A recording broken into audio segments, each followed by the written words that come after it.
العالمين والصلاة والسلام على المبعوث رحمة للعالمين نبينا محمد وعلى آله وصحبه ومن تبعهم بإحسان إلى يوم الدين. أما بعد،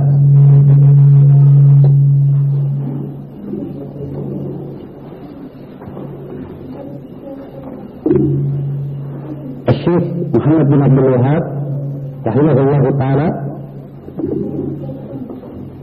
menyebutkan dua faedah dari orang mengenal tauhid dan dibebaskan oleh Allah Subhanahu wa taala dari kesyirikan kaum musyrikin di zaman tersebut dan juga di zaman ini bagi kita. Yang pertama adalah bergembira dengan keutamaan Allah dan rahmatnya. Dan yang kedua adalah al-khawful azim, rasa takut yang besar terhadap kesyirikan atau khawatir akan jatuh di dalam kesyirikan. Kemudian kata beliau setelah menyebutkan faedah yang kedua, "Fa'inna tawbata anna al-insana yakfuru bi kalimatin yukhrijuha min lisanihi." Sungguhnya engkau apabila kamu tahu bahwa seorang manusia itu kafir dengan satu kalimat keluar dari lisannya, menjadi kafir dikarenakan satu kalimat yang keluar dari lisannya. Waqad yaquluha wa huwa jahil. Kadang dia mengucapkan kalimat tersebut dan dia tidak mengetahuinya. Kata beliau, "Fala yu'dharu bil jahl." Maka kejahilannya tersebut tidak mendapatkan udzur.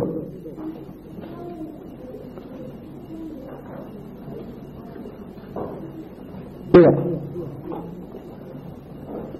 Kalimat ini termasuk dari perkataan Syekh Muhammad bin Abdul Wahab yang global. Yang sebagian orang memahami bahwa Syekh Muhammad bin Abdul Wahab tidak memberi udzur secara mutlak. Dalam artian siapa yang jatuh dalam kesyirikan, berucap suatu kesyirikan, walaupun dia jahil tentang itu, maka dia dikafirkan secara mutlak. Namun ini sebenarnya tidak diinginkan oleh beliau.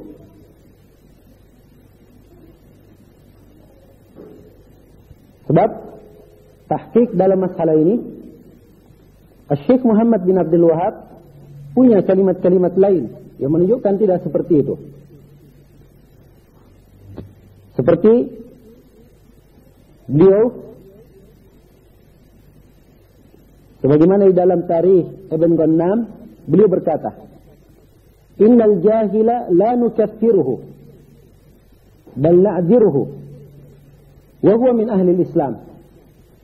Sungguhnya orang yang jahil itu tidaklah kita kafirkan, bahkan kita beri udzur untuknya, dan dia termasuk dari umat Islam.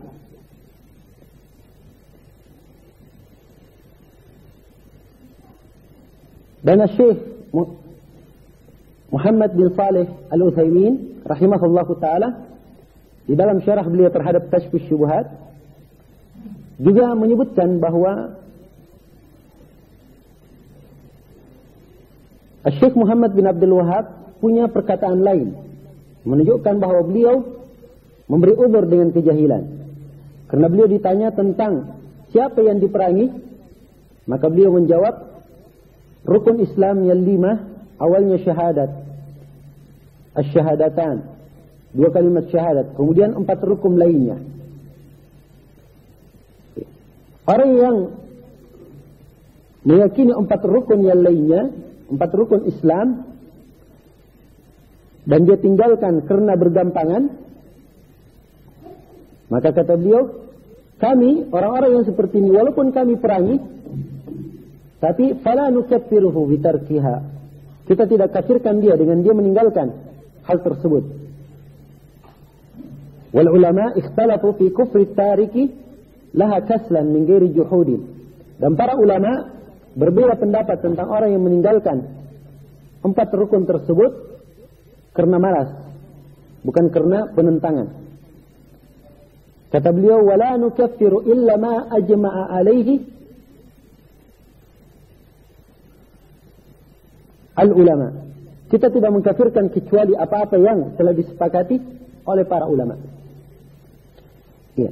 Jadi ini dari ucapan-ucapan beliau yang menunjukkan bahwa beliau memberikan udzur dengan kejahilan.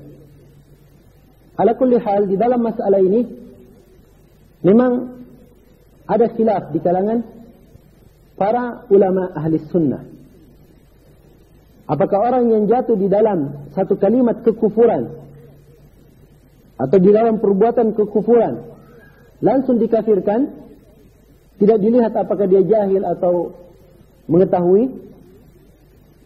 Ini ada khilaf di kalangan para ulama. Namun khilaf ini perlu diketahui letaknya pada seorang muslim yang telah asalnya bersyahadat.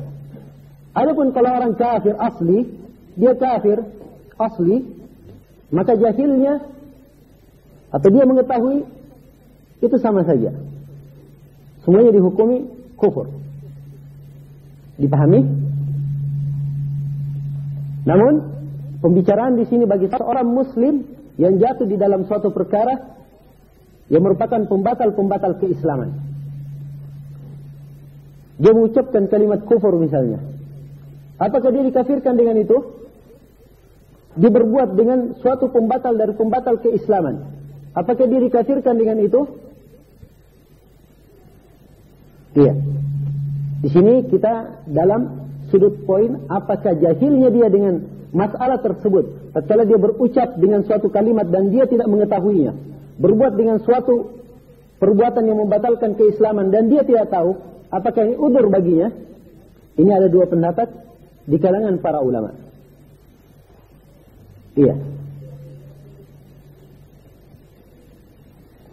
Dan yang benarnya bahwa di dalam masalah ini bahwa orang yang jatuh di dalam suatu hal yang membatalkan keislaman dan dia jahil karenanya, dalam keadaan dia jahil, yang benarnya dia diberi udzur. Iya. Ini ditunjukkan oleh beberapa adillah, baik itu di dalam Al-Quran maupun dalam sunnah Rasulullah sallallahu alaihi wasallam. Ya, di antara adillah tersebut adalah firman Allah Subhanahu wa taala, "Wa ma kunna mu'adzibina hatta nab'atha rasula." Tidaklah kami menyiksa sampai kami mengutus seorang rasul. Artinya kalau dia ketika melakukannya dan dia tidak mengetahui petunjuk yang benar, maka artinya dia mendapatkan udzur karenanya. Yang jelas ini kesimpulan dalam masalah. Walaupun diketahui dalam masalah ini ada pembahasan yang meluas di kalangan para ulama. Iya. Jadi kesimpulannya, orang yang jatuh di dalam perbuatan yang akhirnya pembatal keislaman, kalau dia jahil pada saat melakukannya, dapat udzur atau tidak? Mendapat udzur. Ini kesimpulan. Namun harus diberikan beberapa catatan. Catatan pertama, ini permasalahannya kepada siapa? Muslim atau kafir? Muslim yang jatuh dalam pembatal keislaman. Kalau kafir asli, itu dihukumi kafir. Kemudian catatan yang kedua, ini masalah berkaitan dengan orang yang sama sekali tidak mengetahui tuntunan agama. Adapun orang yang hidup di tengah kaum muslimin atau hidup dekat dengan orang-orang yang mampu dia mempelajari masalah tersebut, tapi dia tidak mempelajarinya, maka ini kadang dikafirkan karena itu. Dipahami ini? Ini kadang yang diitlakkan oleh sebagian para a'immah. Tidak ada lagi udzur dengan kejahilan. hujjah telah tegak. Maksudnya, sekarang perkara-perkara syariat jelas. Yang jelas itu, kalau dia melakukannya dalam keadaan jahil, maka kadang dia dikafirkan dengannya. Kalau sebenarnya hal tersebut mampu dia pelajari, tapi dia tidak mempelajarinya. Iya. Dipahami ini? Ini hukum global, tapi sekali lagi berkaitan dengan pembicaraan mengkafirkan, ini adalah perkara yang berbahaya. Karena itu tidak setiap orang terjun di dalamnya. Iya. Sebab ini adalah hak Allah dan hak Rasulnya. Memberikan hukum kufur. Diambil dari nusus adillah Al-Quran dan Sunnah. Karena itu, yang memberikan hukum ini adalah para ulama yang rasikh, yang kuat, mapan di atas ilmu. Ya. Dan diketahui bersama dari prinsip ahli sunnah bahwa seseorang tidaklah dikafirkan kecuali kalau terpenuhi padanya 4 syarat dan hilang darinya 4 perkara. Ini kalau kita berbicara kafir, seseorang yang jatuh di dalam perbuatan kekufuran dikafirkan. Maka jawabannya, apabila terpenuhi 4 syarat.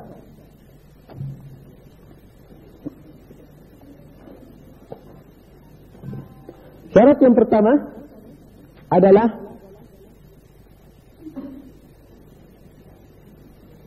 al-ilm. Dia mengetahui hal tersebut. Lawannya apa? Jahil. Jadi syarat yang pertama harus terpenuhi bahwa orang ini mengetahui masalah tersebut. Dia melakukan pembatal keislaman dalam keadaan dia mengetahuinya. Maka ini dikafirkan dengannya. Dan harus hilang darinya apa di sini? Al-mawani'nya apa? Al-jahal. Itu kebalikannya. Jadi harus terpenuhi 1 syarat dan hilang yang lainnya. Yaitu tidak boleh dia jahil. Ya, kalau dia jahil, diberi udzur atau tidak? Diberi udzur sebagaimana yang telah kita sebutkan. Syarat yang kedua adalah al-qasdu lil fi'li awil qaul. Dia memaksudkan. Ya, memaksudkan berucap atau melakukan suatu perbuatan kekufuran dan dia maksudkan. Dia sengaja. Kebalikannya apa? Al-khata, kebalikannya. Dia melakukannya karena tidak sengaja atau salah. Dia tidak maksudkan. Iya.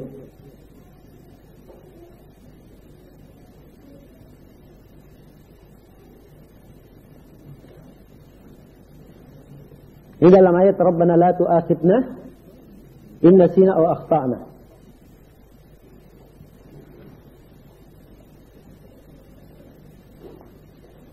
Kemudian syarat yang ketiga adalah al-ikhtiyar. Dia mengerjakannya dengan pilihan dirinya sendiri. Dengan kehendaknya dia mengerjakannya. Kebalikannya apa? Terpaksa. Tidak boleh dia terpaksa. Ya, kalau terpaksa dikafirkan atau tidak? Tidak dikafirkan. Sebagaimana Ammar bin Yasir yang diperintah untuk mencerca Nabi sallallahu alaihi wasallam. Iya. Maka disebutkan dalam ayat, "Man kafara billahi ba'da imanihi illa man ukriha wa qalbuhu mutmainnun bil iman." Kecuali orang yang dipaksa dan hatinya tetap tenang dengan keimanan. Kemudian syarat yang keempat, dia dikafirkan kalau tidak ada takwil yang dibenarkan. Takwil artinya sini alasan yang bisa diterima. Ya. Kebalikannya apa kalau ada takwil yang dibenarkan?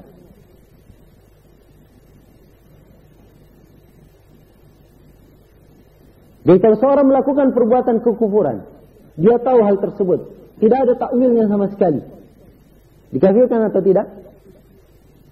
Hah? dikafirkan. Tapi kalau dia punya takwil yang diperbolehkan, dikafirkan atau tidak?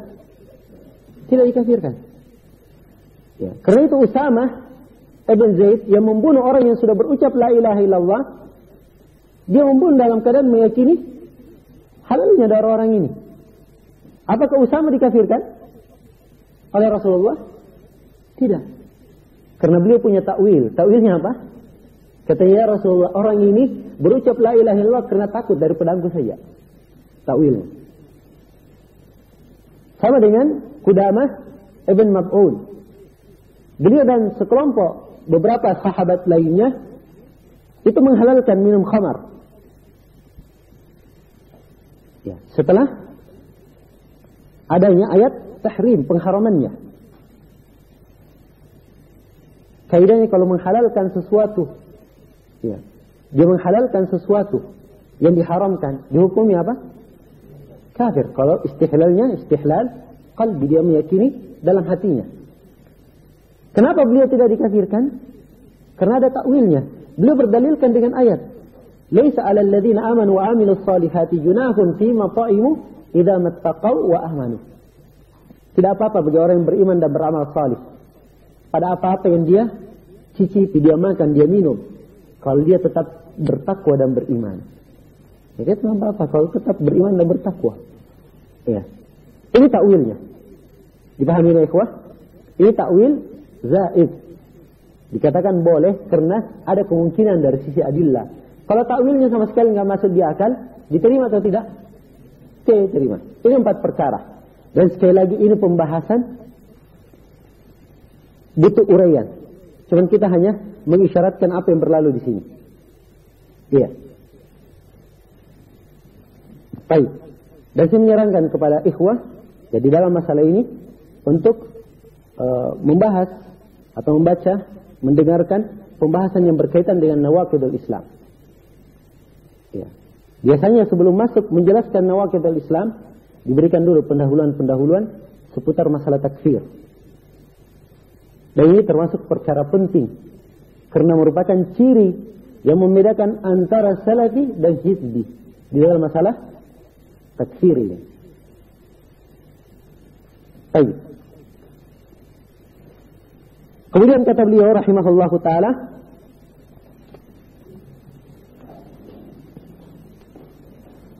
"Fa'innaka idza arafta anna al-insana yakfuru bi kalimatin yukhrijuha min lisani." Sungguhnya engkau apabila engkau telah tahu bahwa seorang manusia kadang kafir dengan satu kalimat keluar dari lisannya. Wa qad yaquluha wa huwa jahil. Kadang dia ucapkan dan dia dalam keadaan jahil. Fala yu'daru bil jahl. Tidak diberi udur dengan kejahilannya. Ya, sekali lagi ini ucapan beliau di sini. Zahirnya menunjukkan beliau tidak memberi udur. Kalau di akhir kitab ada juga sebenarnya ucapan yang kelihatannya beliau memberi udur. Iya. Dan telah kita sebutkan beberapa ucapan beliau yang lainnya. Kemudian kata beliau, waqad yaquluha wa huwa yadhunnu annaha tuqarribuhu ila Allah Ta'ala. Kadang-kadang dia mengucapkan kalimat itu dan dia menyangka kalimat tersebut mendekatkan dia kepada Allah Ta'ala. Kama dhanna al-musyrikuna khususan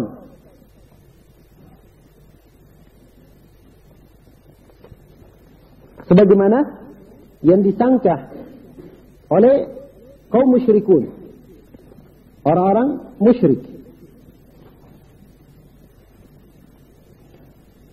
khususan in alhamahu Allah ma qaffa an qaumi Musa. Di situ apa tertulisan dong? Alhamahu atau alhamaka? Alhamaka. Baik. Kata beliau khususan in alhamaka Allahu ma qaffa an qaumi Musa ma'a salahihim wa ilmihim annahum atawhu qailin ij'al lana ilahan kama lahum alihah. Fahina idzin ya'zamu khawfuka wa hirsuka ala ma yukhallisuka min hadha wa amthalihi.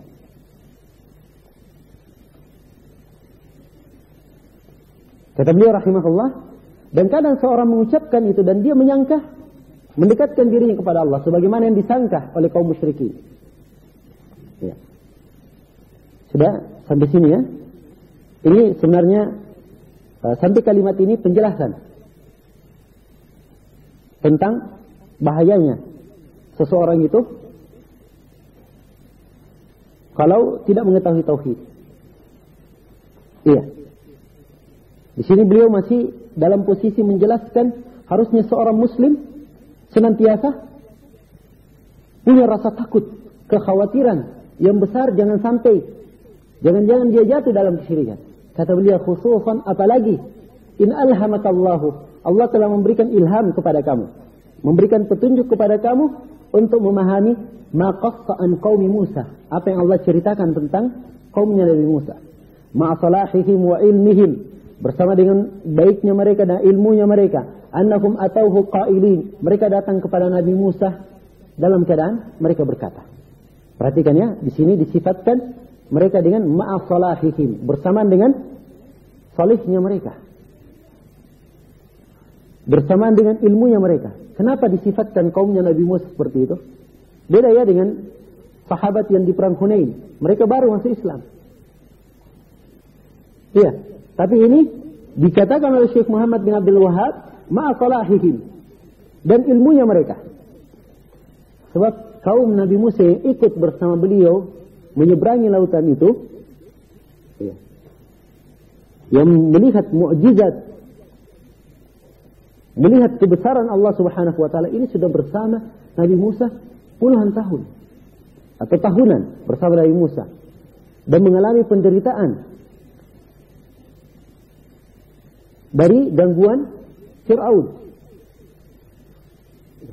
Dan dalam Al-Quran disebutkan وَتَمَّتْ كَلِمَةُ رَبِّكَ الْحُسْنَى عَلَى بَنِي إِسْرَائِيل بِمَا صَبَرُوا. Dan telah sempurna kalimat Allah yang maha baik kepada Bani Israel karena sabarnya mereka. Dipuji.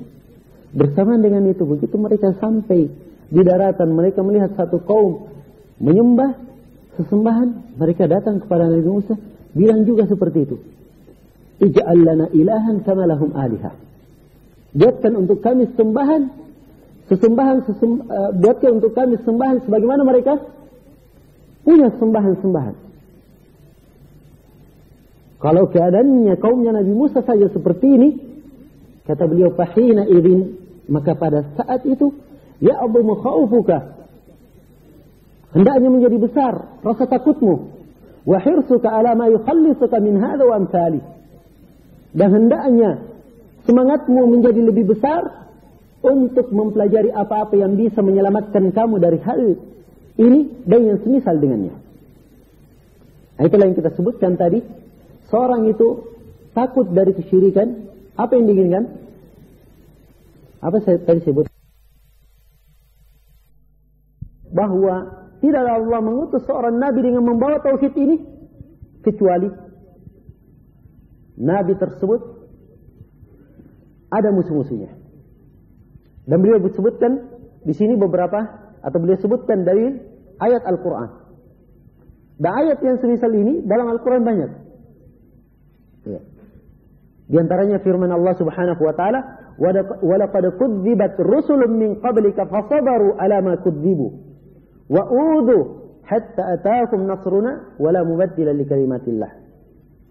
Wa laqad ja'aka min naba'il mursalin." Dan telah didustakan para rasul sebelum engkau. Namun mereka bersabar terhadap apa yang mereka dustakan. Para rasul tersebut disakiti sampai datang pertolongan kami, dan tidak ada pengganti untuk kalimat Allah. Sudah ketetapan itu. Dan telah datang kepada engkau kabar tentang para rasul sebelummu, mereka juga disakiti dan diganggu seperti itu. Iya. Dan juga Allah Subhanahu wa taala berfirman di ayat yang lain di surah Fussilat, "Ma yuqalu laka illa ma qad qila lirrusuli min qablik." Tidaklah dikatakan kepadamu kecuali apa yang dikatakan, seperti apa yang dikatakan oleh para rasul sebelum engkau. Dan Rasulullah sallallahu alaihi wasallam juga menjelaskan dalam sunnahnya Diterangkan dalam hadis Aisyah riwayat Bukhari dan Muslim, perkataan Waraqah bin Naufal. Yang Waraqah bin Naufal berkata kepada Rasulullah, "Innahu lam ya'ti ahadun bimithli ma ji'ta bih illa udi." Tidak seorang pun yang datang membawa seperti apa yang kau bawa ini, illa udi, pasti dia dimusuhi. Itu sudah merupakan ketentuan dan sunnatullah. Iya. Maka ini hendaknya dipahami oleh ahli tauhid. Kalau ahli tauhid paham ini, tentunya dia akan mempersiapkan bekalnya untuk menghadapi musuh-musuh tauhid tersebut. Iya. Dikatakan dalam ayat di sini, وَكَذَلِكَ جَعَلْنَا لِكُلِّ نَبِيٍّ عَدُوًّا شَيَاطِينَ الْإِنسِ وَالْجِنِّ يُوحِي بَعْضُهُمْ إِلَى بَعْضٍ زُخْرَفَ الْقَوْلِ غُرُورًا.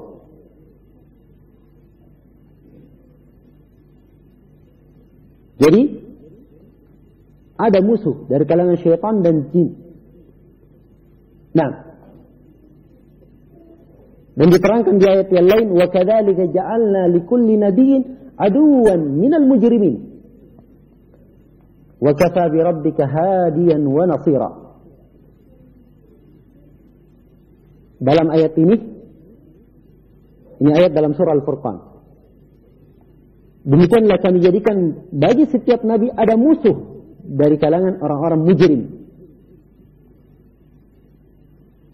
Iya. Orang-orang mujrimin itu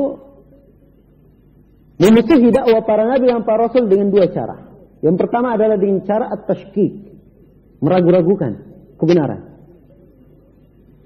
Cara yang kedua adalah al-udwan, memusuhinya. Cuma ini saja. Apakah dia musuhi? Kalau tidak, dibuat hal tersebut samar atau ragu-ragu orang yang memegangnya, menganutnya. Maka dua jalan orang mujrim ini Allah Subhanahu wa taala telah terangkan bahwa Allah Subhanahu wa taala akan menolong ahlul haq. Allah berfirman, "Wa kafa bi rabbika hadiyan wa nasira." Dan cukuplah Allah sebagai hadian, pemberi petunjuk. Keraguan apa saja yang mereka buat, Allah akan memberikan petunjuk kepada ahlul haq, menjelaskan yang benar. Wa nasira, permusuhan apa saja yang mereka lakukan, pasti Allah akan menolong ahlul haq. Itu sudah merupakan ketentuan dan sunnah dari Allah Subhanahu wa ta'ala. Iya. Aduwan syayatin al-insi wal jin. Musuh dari kalangan syaitan manusia dan jin. Ya, berarti manusia ada juga yang merupakan syaitan. Iya. Apa itu syaitan? Syaitan itu jangan dipikir yang gaib-gaib, yang halus-halus. Iya. Syaitan itu asal artinya memang dari syaitanah, bermakna yang tersembunyi, yang khafi.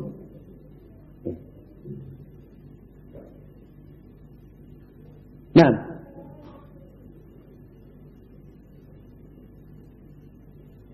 siapa yang keluar seperti bentuk makar yang dikeluarkan oleh syaitan dengan membawa kejelekan, memusuhi para rasul, maka dia dinamakan syaitan. Apakah itu dari kalangan jin maupun dari kalangan manusia.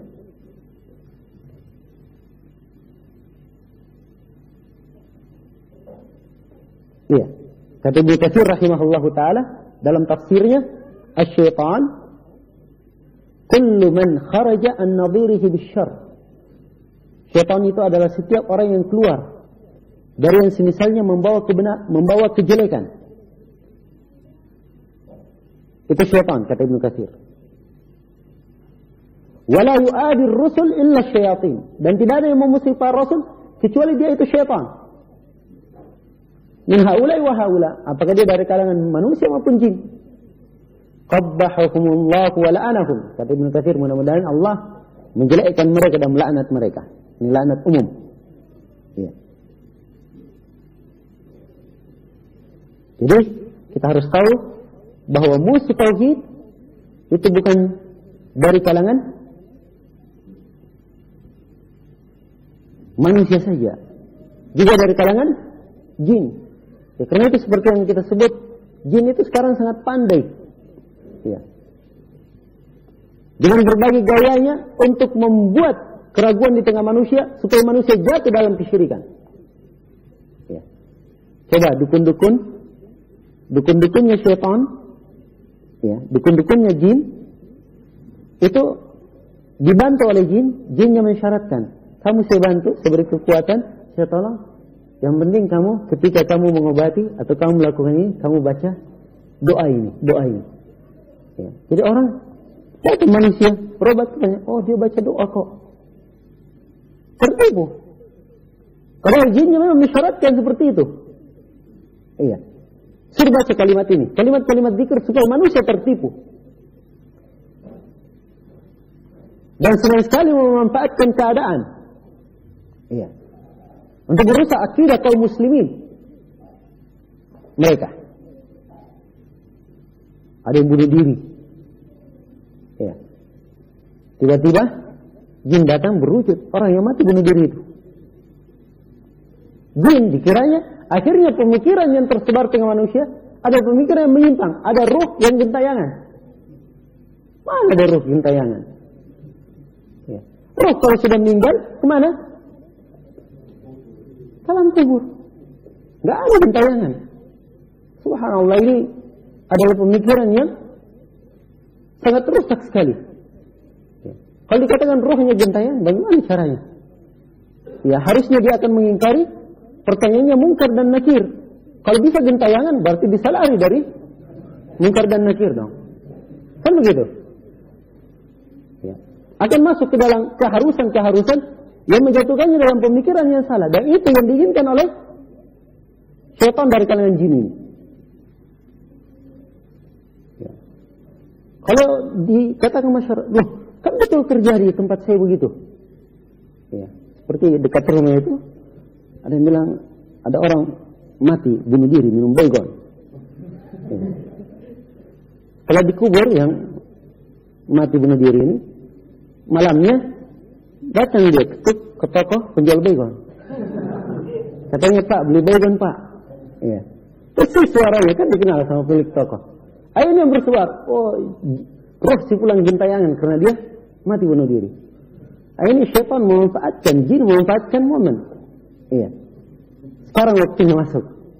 Iya. Demikian. Demikian pula dalam banyak masalah. Dan ini perlu diperhatikan. Bahwa musuh-musuh tauhid bukan dari kalangan manusia saja, bukan dari kalangan jin saja, tapi dari kalangan jin dan manusia. Setiap yang memusuhi para rasul dinamakan apa? Syayatin. Nah,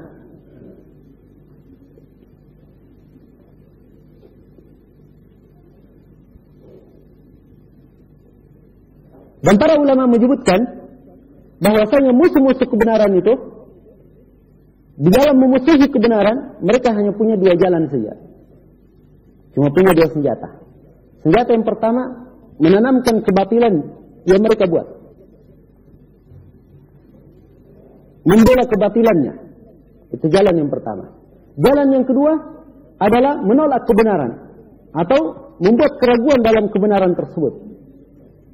Ini cuma dua jalan yang ditempuh oleh ahlul batil. Iya. Ini pendahuluan.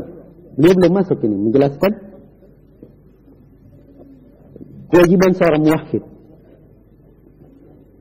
Kemudian kata beliau, wa qad yakunu li a'da'i tauhid ulumun katsirah. Dan kadang-kadang musuh tauhid itu punya ilmu yang banyak.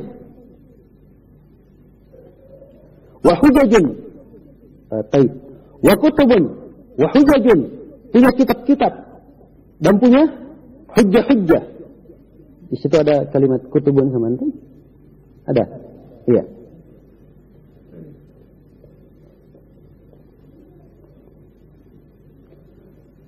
Kama qala Allah Ta'ala, sebagaimana firman Allah Subhanahu wa taala, "Falamma ja'atkum rusuluhum bil bayyinat, farihu bima 'indakum minal 'ilm."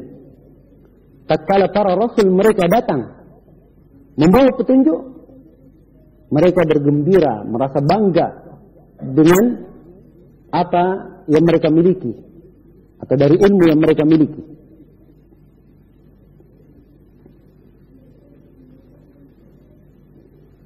Iya. Di sini beliau terangkan, qad yakunu, kadang-kadang. Ya, perhatikan ya, qad yakunu. Artinya kadang-kadang. Ya, bukan selamanya musuh-musuh tauhid itu punya ilmu, punya hujjah, punya argumen. Ya, berarti dari sini kita bisa menyimpulkan bahwa musuh tauhid itu ya, ada dua jenis. Jenis yang pertama, ada yang hanya sekedar muqallid saja. Hanya sekedar ikut-ikutan saja. Ya. Ada orang yang berteriak, dia juga mengikutinya, membebek buta. Ini yang pertama. Kemudian yang kedua, dari musuh-musuh tauhid, ada yang punya argumen-argumen, punya hujjah. Ini disyaratkan di sini oleh beliau. Kadang-kadang ahlu tauhid punya ilmu yang banyak, kitab-kitab dan hujjah.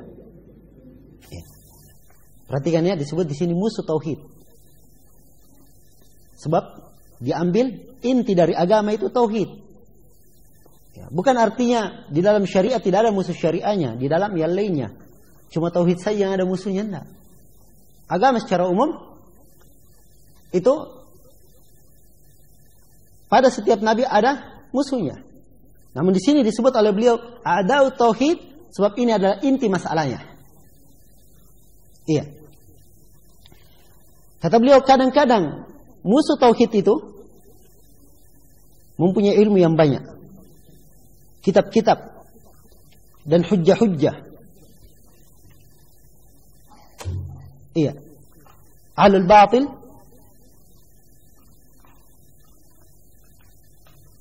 mereka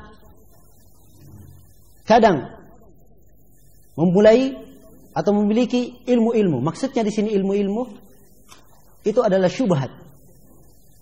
Ya.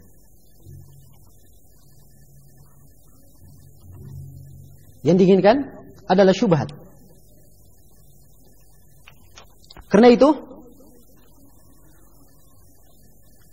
Ibnul Qayyim rahimahullahu taala berkata,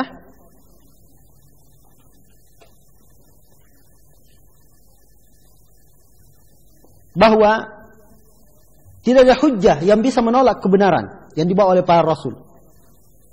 Dan juga tidak ada kejelasan yang bisa menolak apa yang diturunkan oleh Allah dalam kitab-kitabnya dan dibawa oleh para rasul.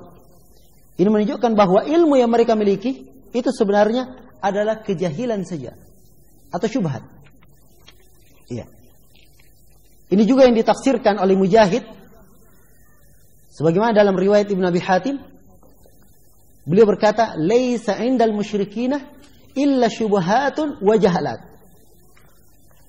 Sungguhnya kaum musyrikin itu tidak mempunyai apa-apa kecuali syubhat saja dan kejahilan-kejahilan. Nah, jadi kalau punya ilmu itu hanya ukuran punya ilmu secara umum, tapi hakikatnya itu adalah jahil kalau dijadikan sebagai penentang tauhid. Misalnya mereka punya paham misalnya bahasa. Banyak dari musuh-musuh tauhid jagoan dalam nahwu, dalam sharaf. Bahkan punya karangan-karangan yang banyak. Ada yang ahli di bidang lain, di usul fikih misalnya. Tapi hakikatnya ilmu yang mereka dalami ini, walaupun zahirnya mereka menguasainya, kalau memang hal tersebut diarahkan untuk menolak kebenaran, hakikatnya itu adalah syubhat atau kejahilan-kejahilan. Iya. Itu hakikatnya. Maka beliau di sini mengisyaratkan bahwa tidak diragukan dari musuh-musuh tauhid. Kadang ada orang muwahhid misalnya, musuhnya, oh dia belajarnya lebih tinggi. Ya, kalau sekarang ini sudah bertitel S3, ya, mungkin kalau ada S4 juga mungkin. Ya. Mungkin kalau nggak ada lagi di atasnya sudah menjadi S-teler. Ya. Demikian. Kadang mereka mempunyai seperti itu, mendalami, ya, berbagai macam ilmu, tapi hakikatnya itu adalah kejahilan dan syubhat. Ya. Wa kutubun, dia punya kitab-kitab.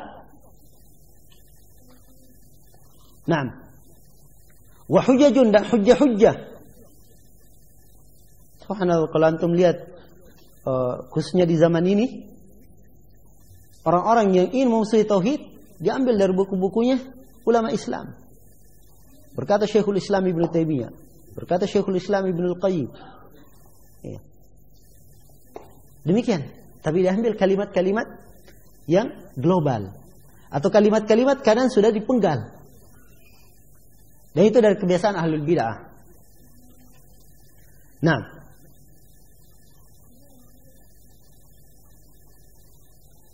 kata beliau, kama qala Allah Ta'ala, sebagaimana firman Allah Ta'ala, falamma ja'atkum rusuluhum bil bayyinat farihu bima indakum minal ilm. Tatkala datang para rasul mereka dengan membawa petunjuk, mereka merasa bangga dengan ilmu yang mereka miliki. Ya. Ini ayat disebutkan oleh Imam Al-Baghawi dalam tafsirnya. Kemudian beliau katakan, berkata Mujahid, apa yang mereka banggakan dari ilmu itu?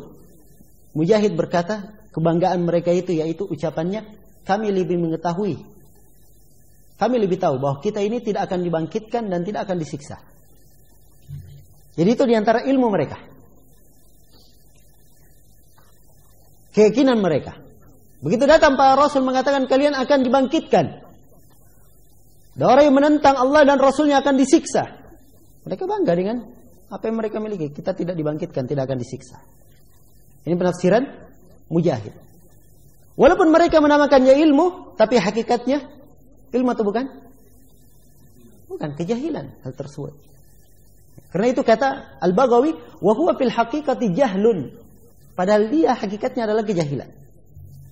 Ini semua sejalan dengan apa yang telah kita uraikan tadi dari ucapan Ibnu Al-Qayyim dan lain-lainnya. Kemudian kata beliau, wa idza arafta dzalika, kalau kamu telah mengetahui hal tersebut, wa arafta anna at-tariqa ila Allah, dan kamu juga mengetahui bahwa jalan kepada Allah la budda lahu min a'da'in qa'idina alaihi, pasti ada musuh-musuh duduk di atas jalan itu. Bayangkannya ditakbir di sini kalimat duduk di atas jalan itu. Memang ditunggu jalannya. Ya. Bukan diteropong dari jauh. Tapi memang ditunggu oleh mereka di situ. Duduk di atas jalan-jalan tersebut. Perhatikan betapa hirsnya, betapa semangatnya ahlul batil untuk memalingkan manusia dari kebenaran. Iya. Ahli fasahatin wa ilmin wa hujajin.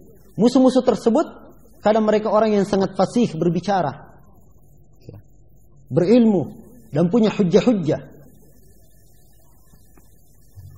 Nah,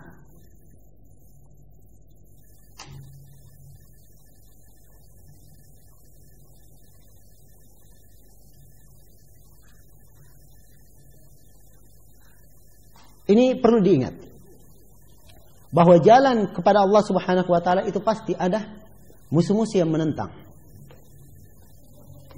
Dan ini sudah merupakan sunnatullah, ketentuan dari Allah Subhanahu wa taala. Adanya rintangan ya di dalam hal tersebut.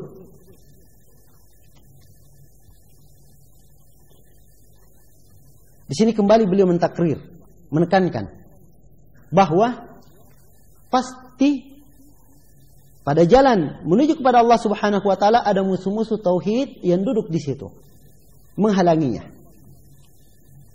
Iya. Memalingkan manusia dari kebenaran.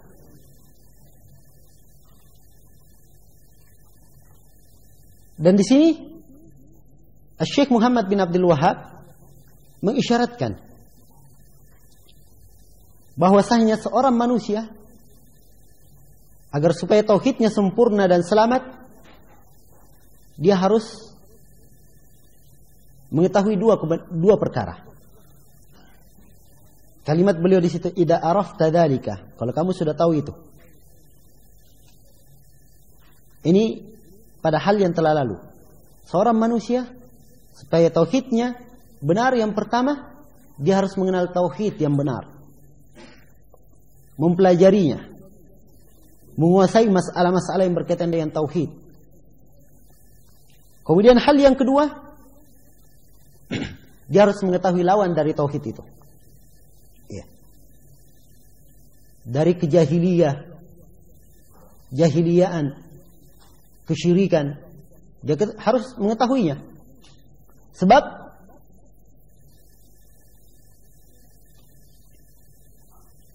araftu syarra la lisyarri walakin litawaqqihi. Saya mengetahui kejelekan bukan untuk berbuat kejelekan dengannya, tetapi supaya saya menghindari kejelekan tersebut. Iya. Wa bididdiha tatabayyanul asya. Tatamayyazul asya. Dengan lawan sesuatu itu akan nampak segala perkara.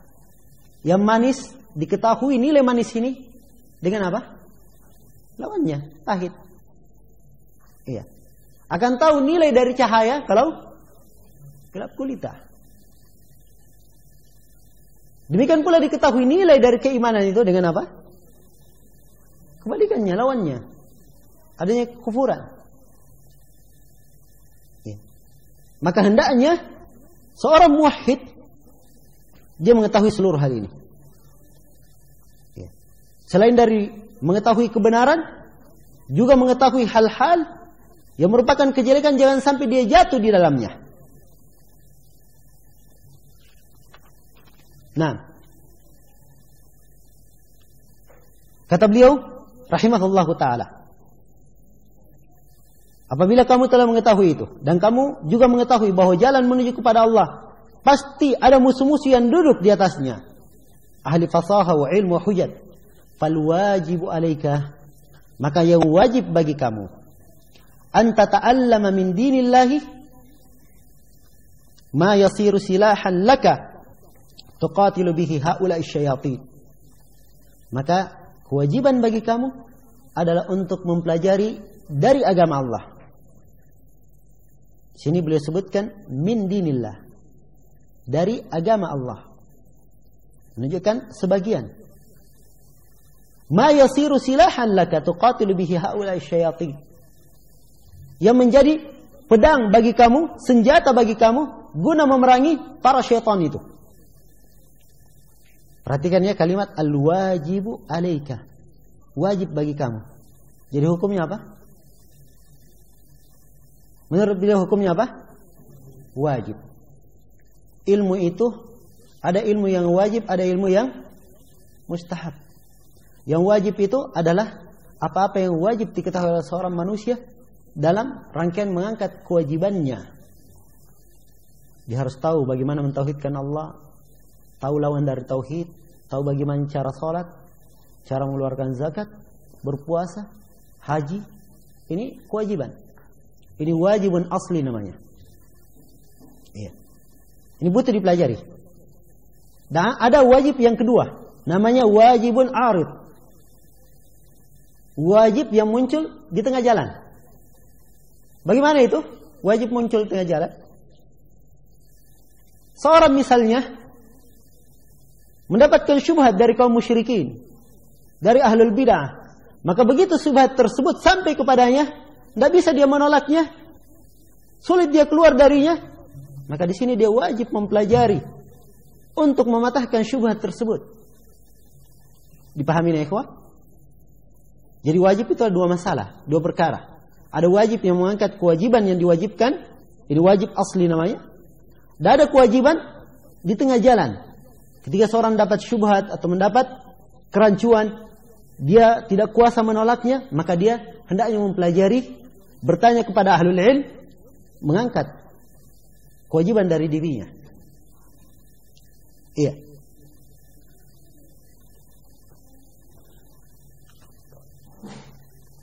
Baik. Jangan sampai seorang kena syubhat dalam masalah tauhid, dia diam-diam saja. Ya. Padahal meragukan dirinya. Ini semua sebagai pendahuluan dari Syekh untuk masuk menjelaskan pentingnya seorang muwahhid itu mengetahui syubhat dan tahu jawabannya. Ya. Namun hendaknya diketahui bahwa seorang muslim itu terhadap syubhat dia harusnya seperti yang dikatakan oleh Syekhul Islam Ibnu Taimiyah. Ya. Ini diceritakan oleh Ibnu Al-Qayyim. Kata Ibnu Al-Qayyim, saya duduk memperhatikan syubhat orang-orang sufiyah dan orang-orang yang pengikut keyakinan yang rusak. Maka saya perhatikan syubhat tersebut jatuh di dalam hatiku beberapa perkara. Maka kata Ibnu Al-Qayyim, saya datang kepada Syekhul Islam Ibnu Taimiyah. Lalu beliau menjelaskan syubhat tersebut kepadaku. Tapi begitu saya sangat banyak datang kepada beliau, tiap kali datang ada syubhat begitu, datang lagi kepada Ibnu Taimiyah. Maka kata Syekhul Islam Ibnu Taimiyah, iya. Kata beliau, janganlah kamu duduk memperhatikan syubhat-syubhat mereka. Kadang-kadang akan jatuh ke dalam hatimu apa-apa yang tidak mampu kamu tolak. Kemudian beliau mengucapkan ucapan beliau yang masyhur itu. Kata beliau, la takun kal ispanjah tashrabul ma thumma tahtaj ila yadin ta'siruha. Kamu jangan seperti ispanjah. Dia seperti apa namanya? Busa atau yang dipakai untuk ini, dia menyerap air. Jadi kalau masuk syubhat terserap. Kalau diserap bagaimana? Bagaimana membersihkannya? Kan butuh tangan ya, diperas supaya keluar kotoran itu tadi. Ya, kata beliau, kamu jangan seperti itu terhadap syubhat. Sebab kalau dia seperti itu, tiap kali dia masuk kotoran dibersihkan, masuk kotoran dibersihkan, akhirnya dia akan robek. Iya. Tapi kata beliau, jadilah kamu seperti cermin, kaca. Iya. Ada syubhat yang berlalu, bagaikan debu. Berlalu depannya. Begitu dibersihkan, dia tetap kacanya di atas kekokohannya dan kejelasannya. Demikian keadaan seorang muslim. Iya. Maka kata beliau rahimahullahu taala, al-wajibu 'alaika an tata'allama min dinillah ma yasiru silahan laka. Kewajiban bagi kamu adalah mempelajari agama Allah, apa-apa yang merupakan senjata bagi kamu. Silah. Ingat, senjata. Ya, kalau senjata memerangi syaitan, berarti dia menyiapkan berbagai macam persiapan. Ya, persiapannya, senjatanya dilihat dari berbagai macam sisi. Umumnya, syaitan itu di dalam menyesatkan manusia punya berapa senjata? 2 senjata. Itu umumnya. Dari arah syubhat atau dari arah syahwat. Terus senjata untuk menghadapinya apa? 2 juga. Yaitu apa? As-sabr dan al-ilm. Ini diisyaratkan dalam Al-Quran. Wa kadzalika ja'alna wa ja'alna minhum a'immatan yahduna bi amrina lamma sabaru wa kanu bi ayatina yuqinun. Dan kami jadikan di antara mereka pemimpin-pemimpin dalam agama. Kapan itu?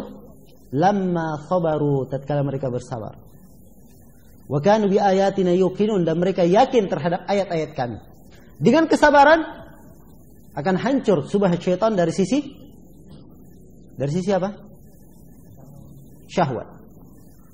Kalau dia sabar, tidak jatuh dalam syahwat yang Syaitan membuat manusia tergiur dengannya. Senjata yang kedua adalah yakin. Yakin ini derajat paling tingginya dari ilmu. Iya. Maka dengan ilmu akan gugur seluruh syubhat tersebut. Iya. Ini kekuatan ditinjau dari sisi ini. Kekuatan ditinjau dari sisi lain yang merupakan senjata. Ada kekuatan keimanan, tidak ada kekuatan fisik. Dan ini semuanya masuk di dalam firman Allah Subhanahu wa taala, "Wa a'iddu lahum mastata'tum min quwwah." Dan siapkanlah untuk menghadapi musuh-musuh kalian kekuatan yang kalian mampu. Ini ayatnya berlaku umum. Iya.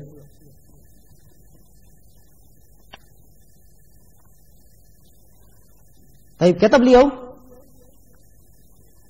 wajib bagi kamu untuk mempelajari dari agama Allah yang bisa merupakan senjata untuk kamu memerangi syaitan-syaitan tersebut.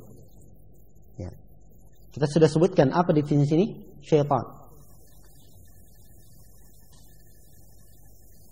Tadi saya terangkan, kelihatannya agak ini butuh diluruskan, bahwa syaitan itu asalnya dari kalimat syatana. Syatana bermakna ba'udah, yang jauh. Iya. Dan telah kita sebutkan definisi dari Ibnu Katsir. Kullu man kharaja binadhirihi bisyarr.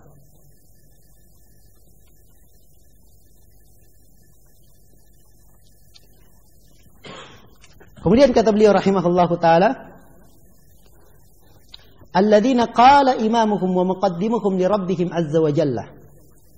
Ya, kamu harus punya senjata memerangi syaitan-syaitan itu. Yang pemimpin syaitan dan pendahulunya telah berkata kepada Rabbmu azza wa jalla. Siapa pemimpinnya? Ya. Iblis la'natullahi alaihi. Nah, ia telah berkata,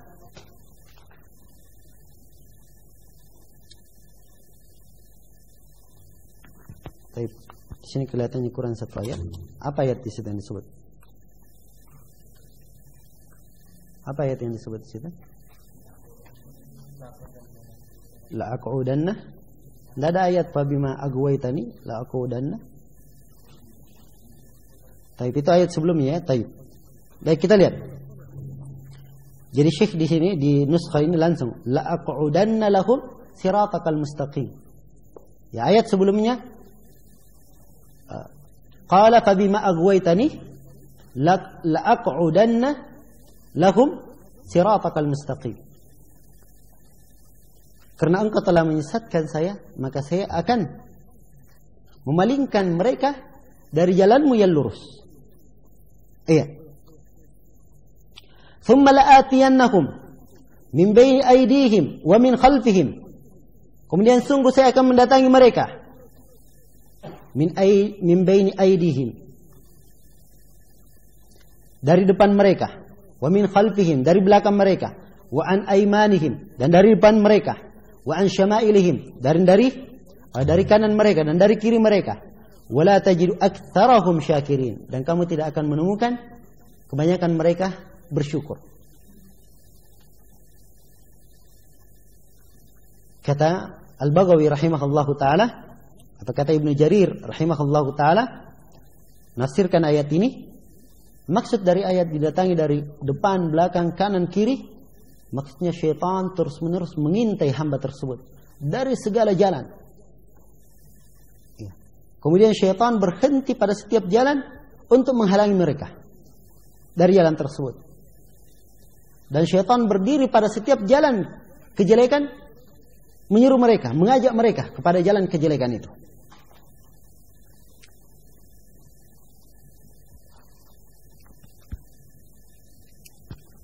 Ini ditakbir di sini dengan kalimat la aqudanna. Sungguh saya akan duduk memalingkan mereka. Ini menunjukkan dia mulazim, continue di atas jalan itu. Ya. Dan Ibnu Al-Qayyim menyebutkan di antara penafsiran indah ketika beliau sebutkan ayat Al-Quran, inna syaitana lakum adu fattakhidhuhu aduwa. Sungguhnya syaitan bagi kalian adalah musuh. Maka jadikanlah ia sebagai musuh. Kata Ibnul Qayyim, dalam ayat ini Allah memerintah supaya kita menjadikan syaitan sebagai musuh. Karena dia adalah musuh yang tidak pernah letih, tidak pernah capek. Menyerang manusia bersama dengan aliran darah, bersama dengan detak nafasnya. Tak pernah dia letih menyerang manusia. Menunjukkan bahwa betul-betul syaitan akan membuat makar, menyesatkan manusia. Apalagi kalau dia adalah seorang muwahhid. Iya. Makanya beda antara salafi dan selain salafi. Kalau selain salafi, mungkin syaitan bersemangat menyesatkannya, tapi semangatnya tidak sebesar semangatnya menyesatkan seorang salafi yang berada di atas jalan yang lurus. Karena itu, seorang hamba, seorang muwahhid, ahli tauhid harus mempersiapkan bekalnya. Kata beliau rahimahullahu taala, "Walakin idza aqbalta 'ala Allah wa asghaita ila hujajihi wa bayyinatihi fala takhaf wa la tahzan. Inna kaida asy-syaitani kana dha'ifa." Akan tetapi, kalau engkau menghadap kepada Allah dan engkau mencurahkan segala perhatianmu kepada hujjah Allah dan keterangannya, fala takhaf wa la tahzan. Jangan kamu takut dan jangan pula kamu bersedih hati. Inna kaida syaitani kana dha'ifa. Sungguhnya makar syaitan itu adalah lemah. Nah, perhatikan di sini ya, inna di depannya terus pakai kana dha'ifa. Ini penekanan bahwa makar syaitan ini benar-benar lemah. Itu dari sisi uslub bahasa. Ya. Kalau dikatakan saja inna kaida syaitan dha'if, itu penekanannya cuma satu. Tapi begitu memakai kalimat kana, ini penekanannya berlipat kali. Sungguhnya makar syaitan itu sangatlah lemah. Kapan menjadi lemah? Syekh Muhammad bin Abdul Wahhab di sini mengisyaratkan dengan dua perkara. Yang pertama kata beliau, idza aqbalta 'ala Allah. Kalau kamu menghadap kepada Allah, berarah kepadanya. Ini yang pertama. Seorang muslim hendaknya senantiasa dia berarah kepada Allah, memohon kepada Allah supaya dijaga oleh Allah di atas tauhid, dijadikan sebagai orang-orang yang berpegang teguh di atas tauhid dan diwafatkan di atas tauhid tersebut. Hendaknya dia ada luju kepada Allah Subhanahu wa taala. Iya. Dan berarah kepada Allah Subhanahu wa taala itu bukan hanya sekedar dia banyak berdoa, tapi dia harus menjalani sebab-sebab. Iya. Ya Allah. Apakah dengan duduk dengan orang-orang yang muwahhid dan seterusnya. Kemudian yang kedua yang disebutkan di sini oleh Syekh, wa asgaita ila hujajihi wa bayyinatihi. Ini jalan yang kedua untuk melemahkan makar syaitan. Itu kamu betul-betul memperhatikan hujjah-hujjah Allah dan kejelasannya. Seorang hamba harus mengambil sebab-sebab dalam menjaga tauhidnya, yaitu dengan berilmu. Kalau dia perhatikan kepada hujjah Allah dan kejelasannya, artinya dia mengilmui hal tersebut, dia mempelajarinya. Ya. Kalau keadaannya seperti ini sudah, dia menghadap kepada Allah Subhanahu wa taala, berserah diri kepada Allah. Kemudian dia juga membekali dirinya dengan ilmu syar'i.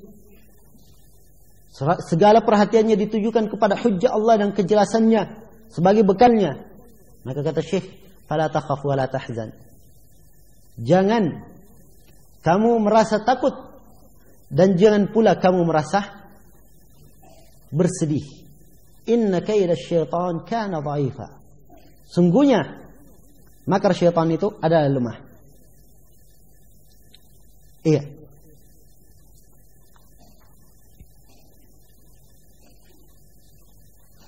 Kemudian kata Syekh rahimahullahu taala, wal ammi minal muwahhidina yaglibul alfa min ulama'i haula'il musyrikin. Seorang yang ammi, apa artinya ammi? Hah? Orang awam. Iya. Artinya orang yang tidak punya pengetahuan tentang adillah, dalil-dalil, dan tentang kejelasan-kejelasan.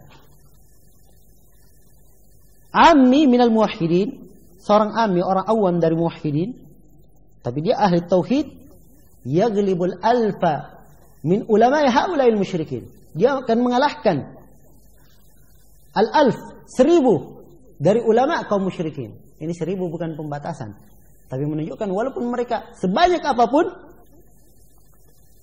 orang amninya saja itu bisa mengalahkan kaum musyrikin. Kama qala ta'ala, sebagaimana Allah Ta'ala berfirman, wa inna jundana lahumul gharibun. Sungguhnya tentara-tentara kami, mereka lah yang akan menang. Sudah merupakan ketentuan dari Allah Subhanahu wa taala. Iya. Di sini kita perhatikan Asy-Syaikh ingin menerangkan betapa tinggi derajat orang yang bertauhid. Orang yang awam pun derajatnya lebih besar daripada ulama musyrikin. Dari sisi mana keagungan dan kebesaran derajatnya? Dari banyak sisi. Yang pertama, tauhid itu lebih agung daripada kesyirikan, iya kan? Maka kalau tauhid ini dipegang oleh orang yang ammi, orang yang awam sekalipun, itu lebih baik daripada dia adalah musyrik, walaupun banyak ilmunya. Ini sisi yang pertama. Sisi yang kedua, seorang yang bertauhid itu akan selamat di akhirat. Iya. Akan selamat di akhirat. Berbeda dengan musyrikin, pasti masuk ke dalam neraka. Kemudian sisi yang ketiga, seorang muwahhid itu akan senantiasa ditolong oleh Allah dan dikuatkan. Berbeda dengan musyrik. Perkaranya dia senantiasa dihinakan, direndahkan oleh Allah Subhanahu wa taala. Ini beberapa sisi yang menunjukkan bahwa orang awam dari muwahhidin itu lebih baik dari seorang musyrik, pengikut hawa nafsu dan pengikut syubhat.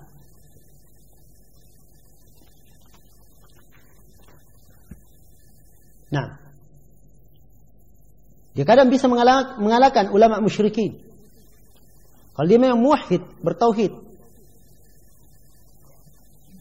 Kan ahli tauhid itu ada pegangan-pegangan yang dipegang. Misalnya definisi kalimat tauhid. Dari definisi kalimat tauhid, apa artinya? Dia hanya menyembah kepada Allah Subhanahu wa taala. Ini saja dia pegang. Begitu dia diajak misalnya ke kuburan memohon kepada penghuni kubur, tauhidnya akan mengarahkan dia. Itu tidak benar. Kita hanya memohon kepada Allah. Walaupun dia awam, tapi ini sudah perkara muhkam pada seorang muwahhid. Tetap pada seorang muwahhid. Iya. Atau dia punya dipegang oleh seorang muwahhid ammi, dia tahu bahwa memalingkan ibadah kepada selain Allah walaupun sedikit, hukumnya apa? Syirik akbar. Walaupun dikasih ayat-ayat apapun, ammi tersebut dia pegang itu saja. Ya. Mampu dia mengalahkannya. Ini diantara perkara-perkara mungkin kita akan lebih uraikan. Ya. Sebab Syekh nanti akan menjelaskan tentang penyelesaian hal tersebut. Bagaimana cara menjawab syubhat kaum musyrikin. Baik, kita akan lanjutkan nanti di pertemuan yang akan datang. Subhanakallahumma wa bihamdik, asyhadu an la ilaha illa anta, astaghfiruka wa atubu ilaik, walhamdulillahirabbil alamin.